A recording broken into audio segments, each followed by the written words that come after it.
Hey guys, in this video I will be talking about how I use my Happy Planner to plan out my lessons for the week, for the year, and also how I use it in my everyday life.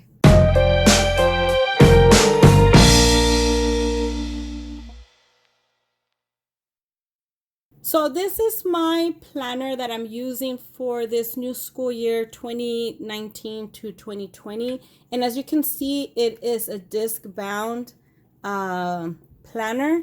And what that means is that these are discs and the pages are hole punched so that you can take them in and out, similar to a binder. So as you can see right here, you could just pull it out, and this is the hole punch that it has.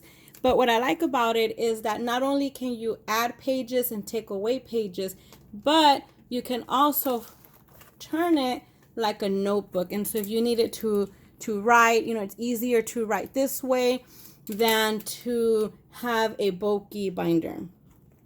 When you open the planner, it always has a "this belongs to" page, and I usually will fill that out. And then when you turn it, I always like to add our school calendar. So we're not quite done yet with the current school year. So I still have last year's planner or the current school year's planner on here. I just moved my last month from my old planner and just put it into this one until we finish it out. Then I will take it away. But I like to have and last year I just printed our district calendar and we followed it. The yellow are the days off. The blue is the actual school days. And so as you can see, we did some school. We took a week off, more school, we took a week off. And so that's kind of how we did. I want to say we kind of do like year-round schooling, but not quite, because we still take the summer off. We just do a little bit more work in the days that we do school so that we can take days off when we need it. And then this is the 2019-2020 school year calendar. I've already filled it out. I've already highlighted, the national holidays, our family birthdays, and then the weeks that we're going to take off. And this time I decided to do 9 weeks school, 1 week off, because the curriculum that we're using has exams at the end of every 9th week. So I thought we could take our exams and then take a break. So I got this printout from Megan Phillips, and she's another homeschool YouTuber. I will post a link to her site in my descriptions. I really liked that it was, just a calendar, and I didn't have to, print out a district calendar with all the other information that's not really relevant to us. So I like that. Then the planner starts off with the months. And so like I mentioned before, it really starts in August, but I went ahead and just included, the last 3 remaining months for my old planner. And we're only doing school for May, but I went ahead and included June and July just for, planning purposes and things like that. And so I will jump on to August. And as you can see, it has a full month view, and it has it in a 2-page layout. I really like that because it gives you space to decorate it if you want. It gives you space to write out things. And so I really enjoy that part.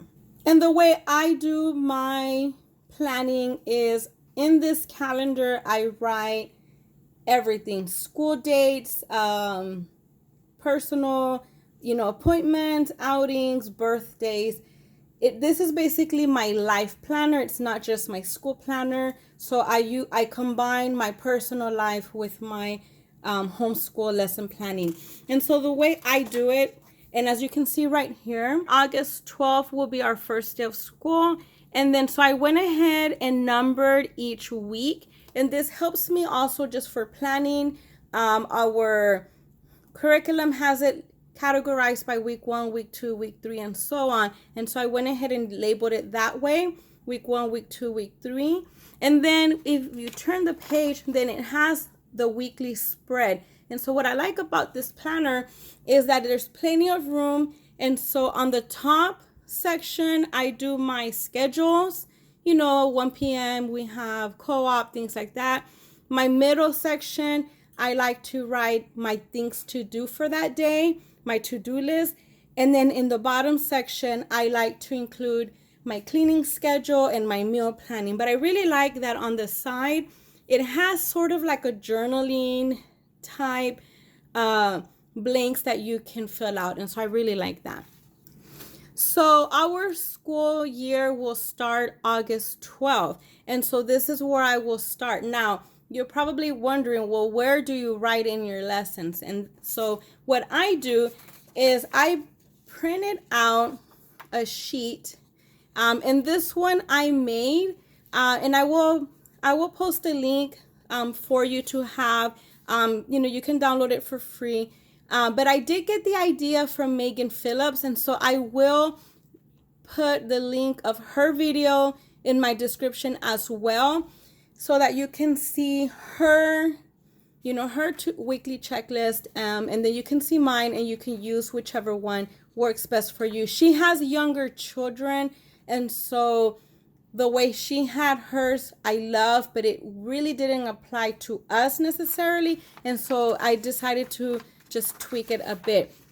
And so as you can see, I already printed out with the name, and so every week I will fill in the week of. So as you can see, this one is the weekly checklist for Isaiah, and so I will fill out the week of.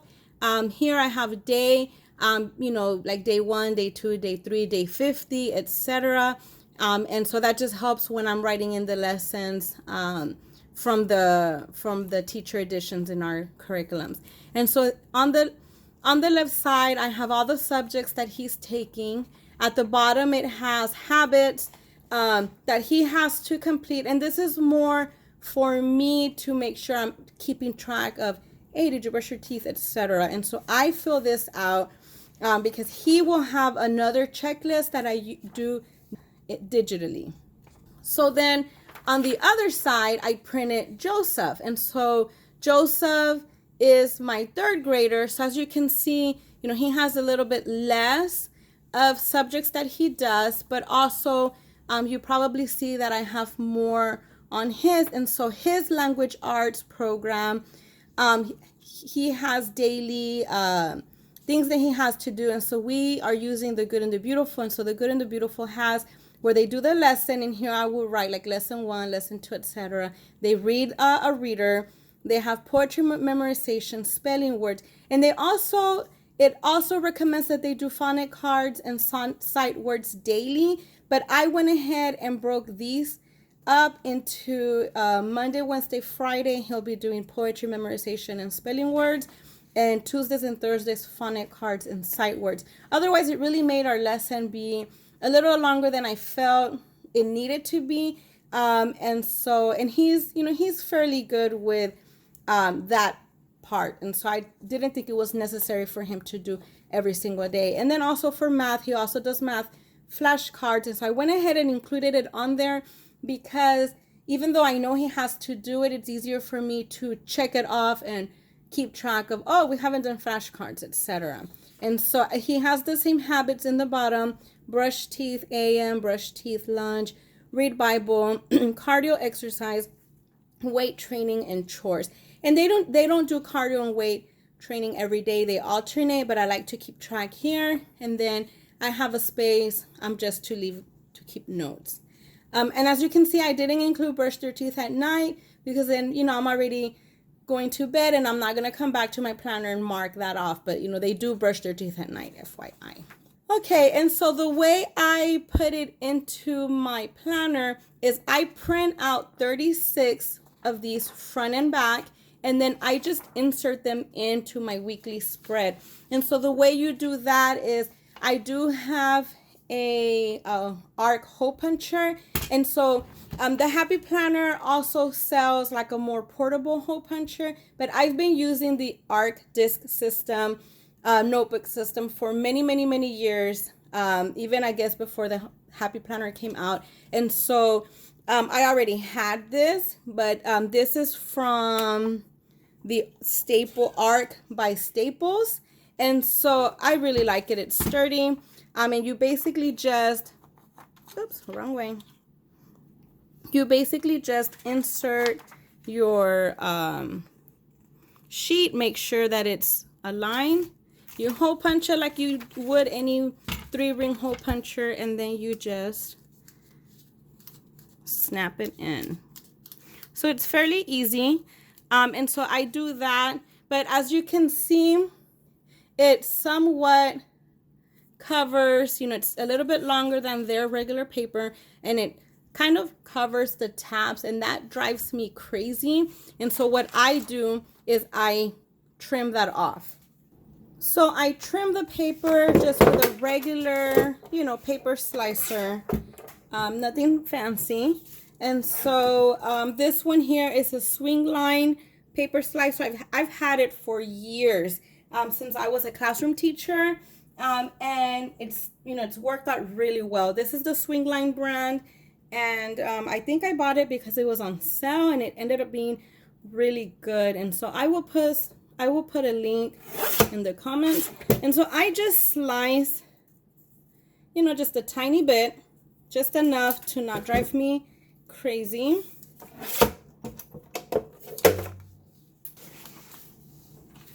And then I snap it in.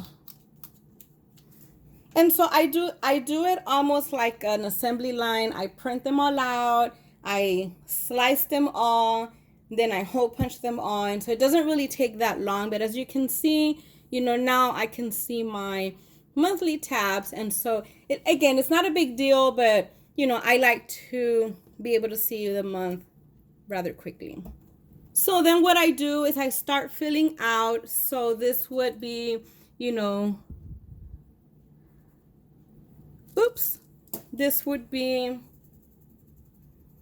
I wrote week, I don't know what I was thinking. This would be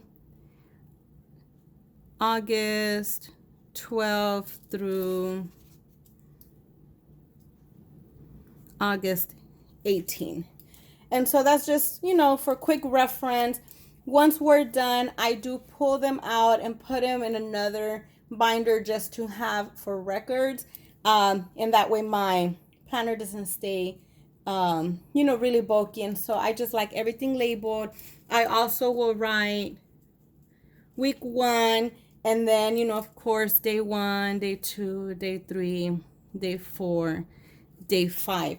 So then what I do is I just grab, you know, the subject book, and then in the teacher's edition, the curriculum that we're using already has it laid out with, you know, day 1, day 2, etc. Also, see how it's labeled by week, and then it has what they're going to do for every single day. And so even though I could just let it be open and close type of curriculum, it's easier for me to have it written out for the entire week, just so that I can see at a glance what we're doing.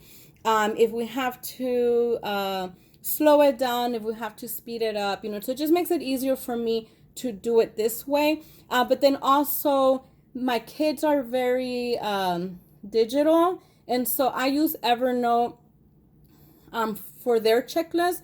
And so it makes it easier for me to type it into the computer, having it already written out a week at a glance. What I do usually is I do all of this Friday after school.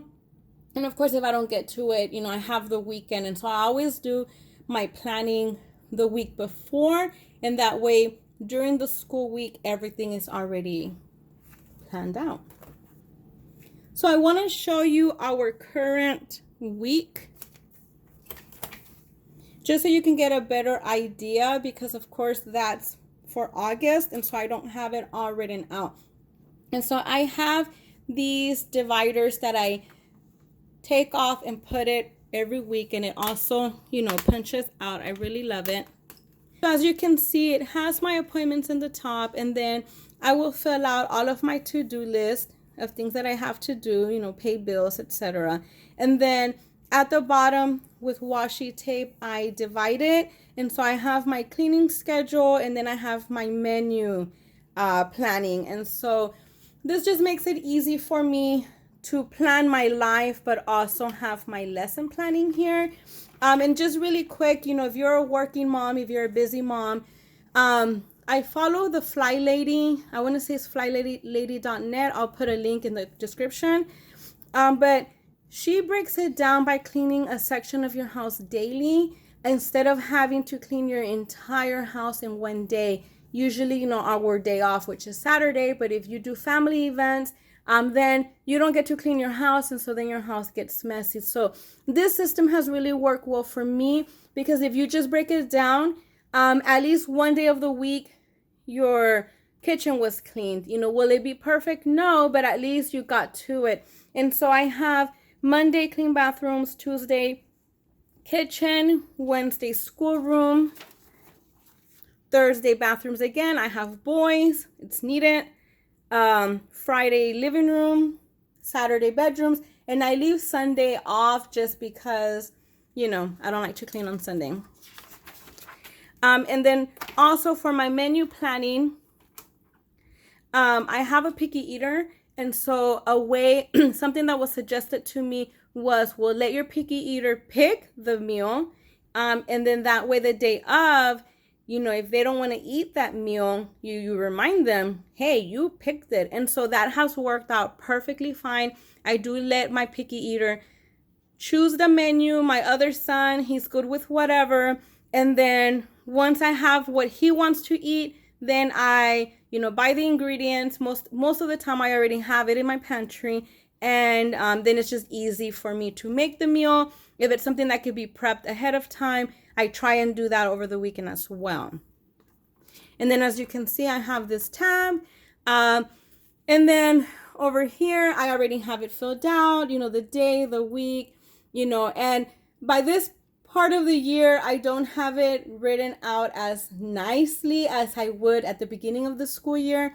But you still get the idea. You know, I usually just write like lesson 121, lesson 54, etc. And so certain subjects we don't do every day.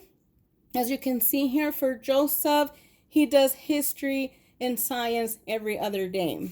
And I do the same thing for Isaiah. You know, just I have it written out.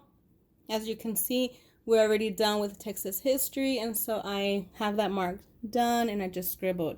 So it's not as neat, but it helps me. I like to have it a week at a glance, and it really helps me just plan out my day.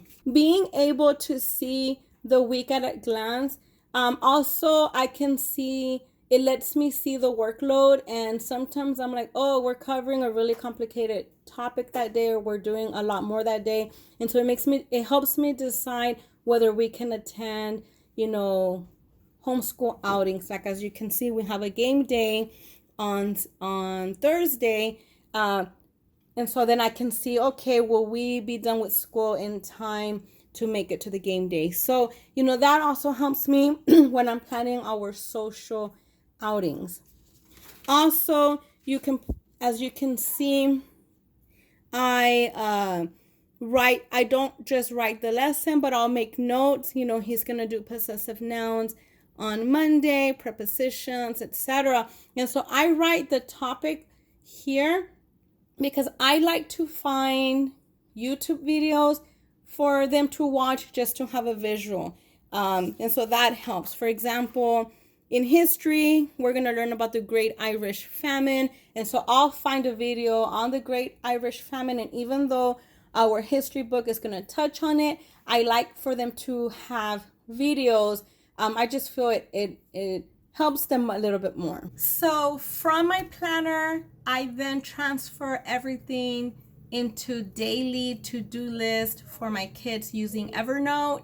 And I use Evernote for my 7th grader. That was a little too complicated for my 2nd grader. And so for him, I transfer everything on a Google document. And for what I like about using these apps is that not only could I put in the lesson that they're doing that day, but also I can include links to YouTube videos just for added reinforcement of whatever topic that they're covering. So I will be making follow-up videos on how to use Evernote for homeschool and how to use Google Drive and Google Docs in your homeschool for your younger kids. I hope that this video helped you out in a way. And if you have any questions, please feel free to put them in the comments below and I will answer them the best that I can. If you have any suggestions, any planning tips that maybe I can learn from, please feel free to put them in the comments below. And I hope that you enjoyed the video. Don't forget to click the subscribe button and turn on the notification bell so that you know the next time that I post a new video. On Tuesdays at 7, we will be posting our regular vlog videos that my sister and I do. And then on Thursdays at 10 a.m., I will be posting homeschool videos. So I hope to see you then. Bye.